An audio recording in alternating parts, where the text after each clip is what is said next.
Assalamualaikum warahmatullahi wabarakatuh. Salam sejahtera untuk kita semua.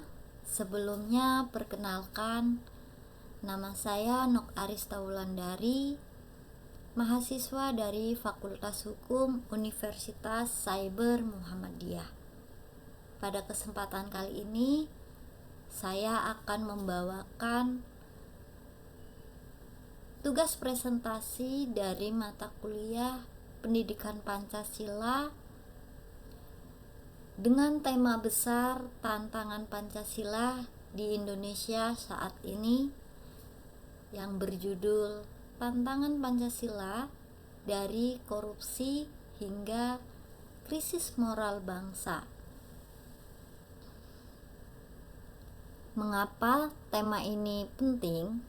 Karena Pancasila adalah dasar negara kita, sekaligus ideologi yang menyatukan masyarakat yang beragam dalam Bhinneka Tunggal Ika. Namun, dalam kenyataannya sehari-hari, kita melihat banyak sekali tantangan yang membuat nilai-nilai Pancasila seolah mulai luntur. Apalagi di era digital seperti saat ini misalnya. Muncul hoax dan ujaran kebencian yang dapat memecah belah masyarakat. Selain itu, intoleran antar kelompok yang semakin sering terjadi dalam kehidupan nyata. Kita juga menghadapi masalah korupsi yang sangat menjadi penyakit kronis bangsa kita, dan korupsi sendiri juga tentunya sangat merugikan masyarakat kecil, serta adanya krisis moral di kalangan pejabat dan masyarakat kita. Nilai gotong royong yang dulu menjadi ciri khas bangsa Indonesia kini mulai tergeser oleh budaya individualisme akibat globalisasi.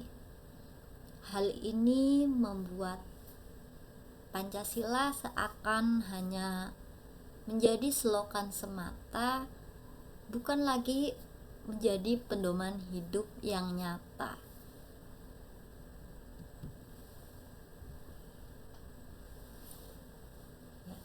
Oleh karena itu, tujuan dari presentasi ini adalah untuk mengajak kita semua melihat kembali bagaimana Pancasila menghadapi tantangan di era modern. Saya ingin menjelaskan beberapa masalah utama seperti korupsi, hoax, intoleransi, dan krisis moral. Selain itu, saya akan memberikan contoh kasus nyata di Indonesia, lalu mencoba menganalisisnya dengan cara yang sederhana sebagai mahasiswa hukum tentunya. Pada akhirnya, saya berharap kita semua bisa menemukan rekomendasi agar nilai-nilai Pancasila tetap hidup dalam kehidupan sehari-hari sebagai bangsa Indonesia. Kemudian topik ini juga sangat relevan karena Pancasila sendiri adalah dasar negara sekaligus pedoman hidup bangsa. Namun, seperti yang sudah saya katakan tadi, bahwa di era modern seperti sekarang ini, kita menghadapi tantangan serius seperti korupsi, hoax, intoleransi, dan krisis moral. Jika nilai Pancasila tidak lagi dihayati, persatuan bangsa bisa terancam. Oleh karena itu, pembahasan ini tentunya penting, terutama bagi generasi muda seperti kita mahasiswa tentunya ya, agar tidak kehilangan arah dalam kehidupan berbangsa dan bernegara.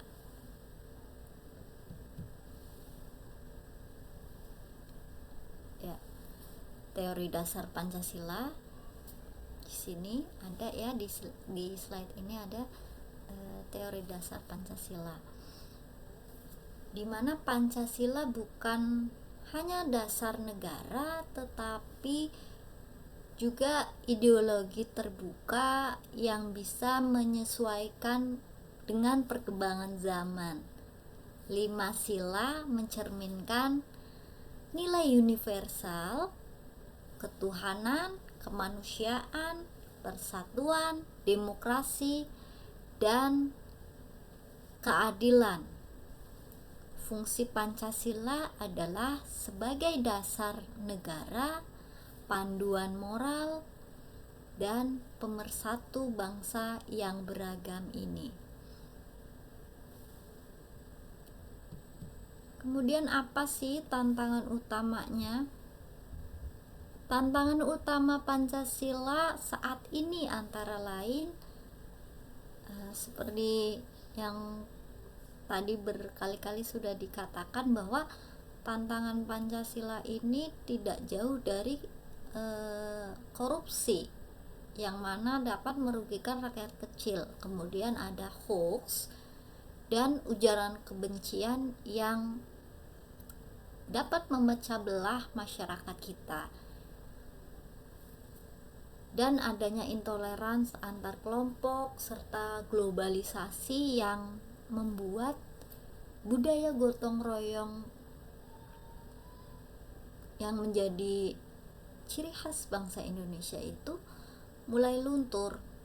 Nah, semua ini menunjukkan bahwa nilai Pancasila perlu dihidupkan kembali. Ya, di sini ada analisis kasus ya.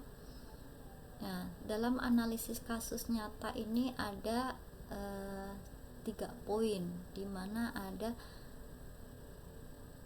yang pertama kasus korupsi kasus hoax pemilu, di mana kasus hoax dalam pemilu ini sangat bertentangan dengan sila ketiga, yaitu Persatuan Indonesia.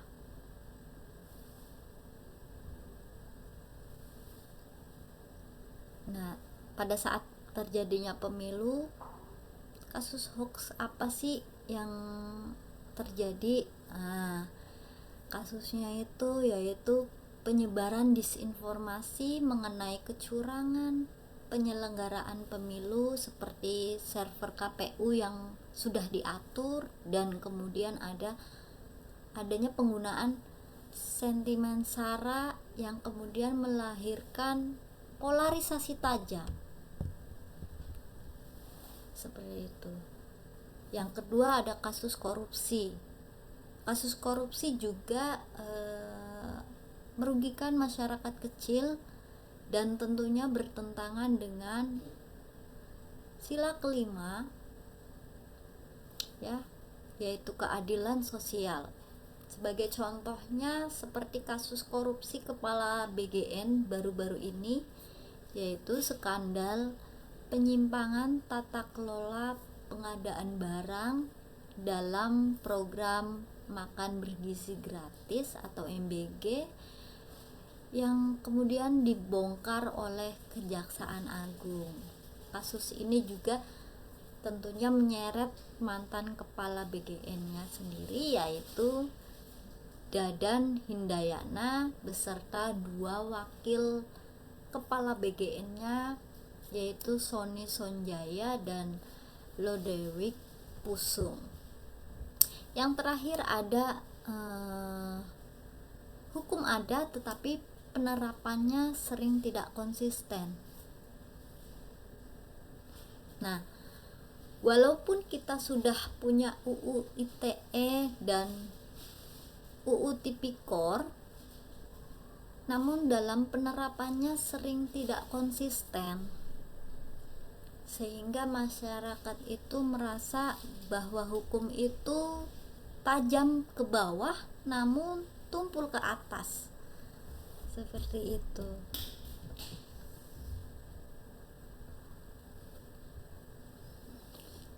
Ya, di sini ada pendapat para ahli dan perbandingannya. Yang pertama ada Profesor Kailan. Ya, menurut Profesor Kailan lebih jelasnya yaitu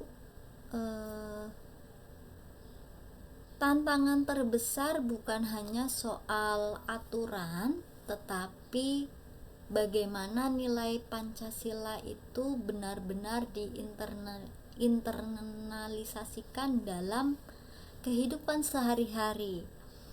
Jika dibandingkan dengan negara lain, misalnya Jepang, pendidikan kewarganegaraan di sana diperkuat sejak dini.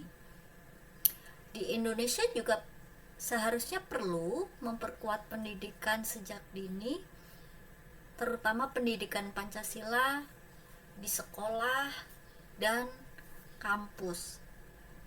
Agar apa?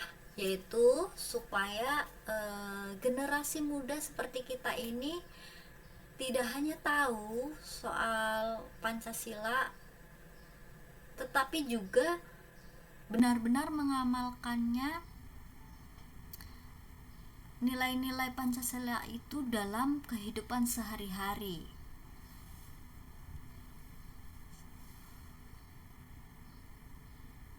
Apalagi kita ya sebagai mahasiswa tentunya harus makin digalakkan lagi penerapan nilai-nilai Pancasilanya dalam kehidupan sehari-hari, karena kita di masyarakat ini dicap sebagai kaum yang intelektual, seperti itu. Kemudian ada penerapan hukum. Dalam konteks hukum kita sudah punya UU ITE untuk menindak lanjuti kasus hoax dan UU Tipikor untuk menindak korupsi. Namun tantangannya adalah penegakan hukum yang belum konsisten. Akibatnya masyarakat ini merasa bahwa hukum itu memang cenderung lebih tajam ke bawah dan tumpul ke atas. Karena apa? Masyarakat ini merasa hukum tidak adil dan kepercayaan terhadap sistem hukum ini sangat menurun akhirnya.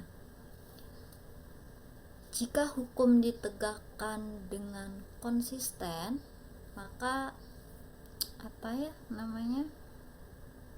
jika penerapan hukum ini ditegakkan dengan konsisten, maka nilai-nilai Pancasila bisa lebih nyata dalam penerapannya di kehidupan sehari-hari.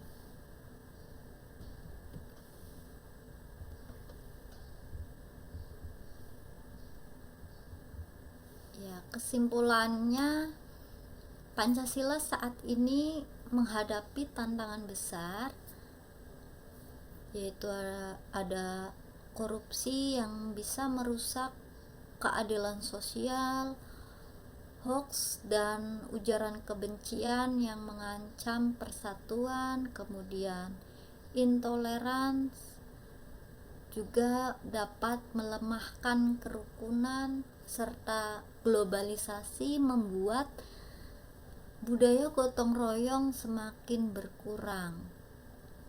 Namun meskipun menghadapi banyak tantangan, seharusnya Pancasila tetap relevan sebagai pedoman hidup bangsa.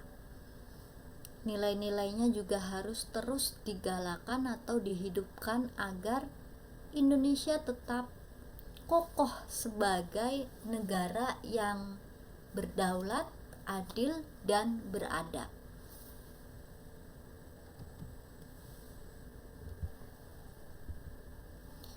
Sebagai rekomendasi, yang pertama ada pendidikan Pancasila harus diperkuat lagi di sekolah-sekolah, mulai dari sekolah yang tingkat bawah seperti sekolah PAUD.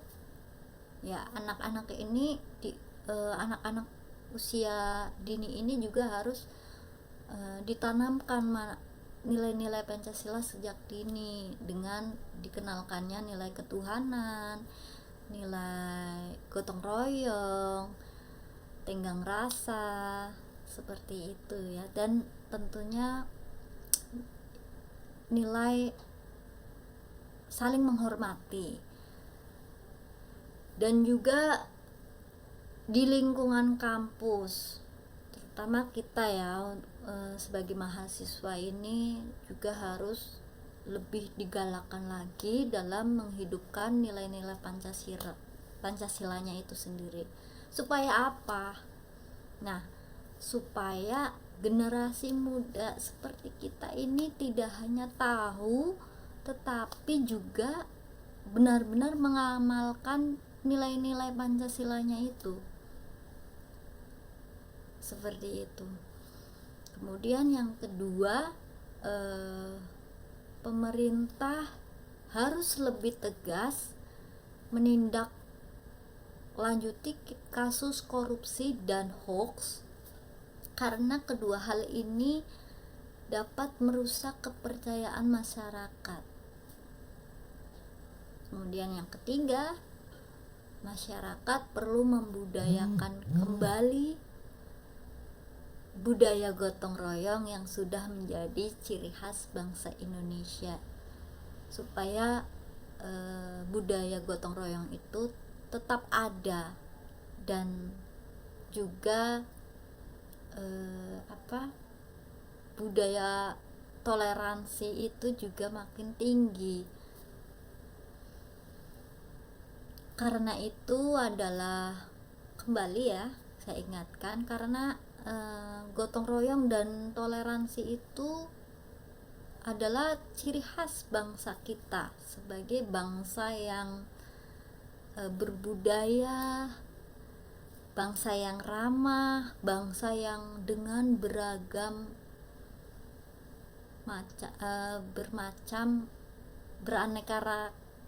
beraneka ragam suku dan budaya, dan banyaknya kepercayaan masyarakat kita yang bermacam-macam. Keempat, kemudian ada sosialisasi nilai-nilai Pancasila bisa dilakukan melalui media digital agar lebih menarik lagi bagi generasi muda. Ya, demikian presentasi yang bisa saya sampaikan tentang tantangan Pancasila dari korupsi hingga krisis moral. Semoga kita semua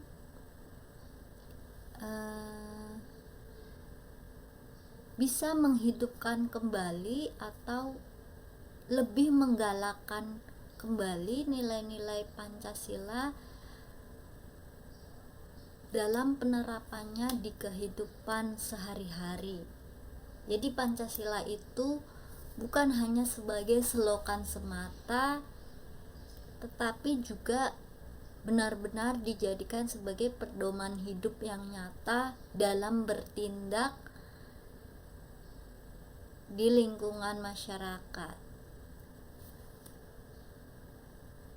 Terima kasih atas perhatiannya audiens. Kurang lebihnya mohon maaf. Semoga presentasi ini bermanfaat dan menjadi pengingat bahwa Pancasila itu adalah fondasi yang harus tetap kita jaga. Akhir kalam, wabillahi taufiq wal hidayah. Wassalamualaikum warahmatullahi wabarakatuh.